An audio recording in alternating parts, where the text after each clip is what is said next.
Please subscribe.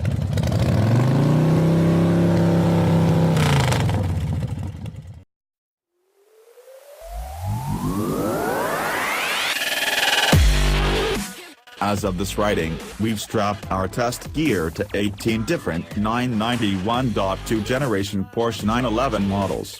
The quickest is the mighty Turbo S Coupe, which hit 60 miles per hour from rest in a brain-blending 2.6 seconds, with the gap to the slowest 991.2, the stick-shift-based Carrera, being just 1.4 seconds. Each variation feels fully capable of shredding the very fabric of space-time, including the subject here, a GTS coupe with a manual transmission, which hit the benchmark speed in a ripping 3.4 seconds. And yet, that's below average among our 911 set. Of course, there's nothing about the GTS experience that's below average. With the accelerator matted, and once you've pushed through the briefest moment of turbo lag, the twin-turbocharged flat 6 spins the 7-speed gears with ferocity, spurring you to wag the gearshift through the gates as quickly as you can to grab the next ratio before hitting the fuel cutoff. And we appreciate that wagging the gearshift is still an option in these manual transmission adverse days. Even if that's the lone reason for the slower acceleration times, the GTS with the dual-clutch PDK automatic blurs to 60 miles per hour in 3.0 seconds flat. Still, speed comes in great gobs, the digital speedometer adding numbers in clumps of 3, 5, 7 miles per hour. The sound from the sport exhaust strapped to the 3.0-liter is all fury, and the sensations you feel are akin to what we imagine being strapped to one of those astronaut-training centrifuges while being shot out of a howitzer might be like.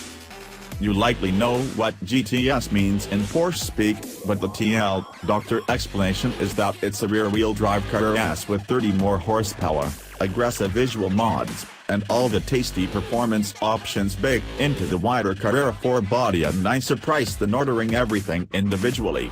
As with all 911s, there's incredible fidelity to every interface, including brakes so controllable it feels as if you can scrub off speed in increments of tenths of a mile per hour, plus communicative, accurate steering that's responsive to single degrees of lock.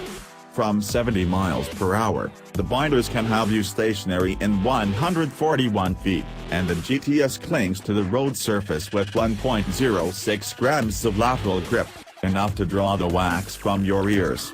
All this and the car remains a comfortable daily companion, never feeling twitchy and with a ride that never punishes, seats that never cause fatigue, and luxurious materials nearly everywhere you look or touch. We wouldn't mind a better cup holder that could properly secure our morning coffee during speed runs, but no car is perfect. At $120,050 to start, the GTS isn't at all cheap, and our car had a few additional options: the $2,090 rear-wheel steering, $2,590 front axle lift system, $420 auto-dimming mirrors, $690 heated front seats, and $3,140 Carmen red paint, that pushed the price to $128,980. The lift system, which raises the front end by 1.5 inches to clear speed bumps and the like, is a requirement for keeping the 911's nose clean, and the rear-wheel steering is worthwhile not only for the way it points the GTS toward apexes with even more enthusiasm, but also because it reduces the turning circle around town. Our only complaints about the price are that heated seats ought to be standard equipment and that we can't afford to buy this car. Out of the box, the GTS represents a $15,600 premium over a starter rear-drive S, but it packs $21,675 in otherwise optional equipment as standard. These include the power kit that bundles larger turbos, the Sport Chrono package, and the Sport exhaust, aggressively bolstered sport seats plus, darkened wheels, logos, and tail-lamp lenses, a sportier front fascia, the smaller diameter GT Sport steering wheel, micro-suede for the gear shift, center console lid, and steering wheel, and sport design side mirrors with split strut supports. The GTS also has the 20-inch center lock wheels from the Turbo S. The list of equipment reads like a good start to our own personal order sheet, and it's no wonder that in a 911 lineup that spans more than 20 models, the GTS makes up 20% of sales. While Porsche buyers aren't exactly the most frugal bunch, who doesn't want value for their money?